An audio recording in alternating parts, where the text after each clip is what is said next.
sensiz.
زمانه وان نش زمانه میه چاندیا وان نش میه لید ناس نامیا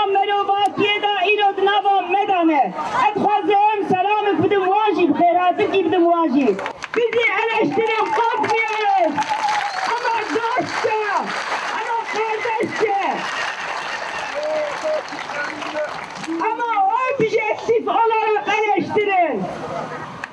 Bize dost olduğunuzu pratik yaşamınızla ortaya koymak durumundasınız. Siz bu pratik adımı attıktan sonra Kürt halkı duruşuyla sizi destekleyecektir. Ama her şeyi Kürt halkından beklerseniz bu da büyük bir haksızlıktır. Bunu da kabul etmek imkansızdır. Gökteki yıldız gibi parlak düşünce ve projelerini bizlere bıraktı. Bu projeleri birlikte hayata geçirmek sadece bizden beklenmemeli. Kardeş bildiğimiz halklar buna kesinlikle katkılarını, emeklerini, sevgilerini katmaları lazım. Ancak birbirimizi seversek anlayabiliriz. Sevginin kutsallığına inanıyorum. Memuzi'nin mekanında hepinizi saygıyla, sevgiyle bütün dava arkadaşlarım adına selamlıyorum.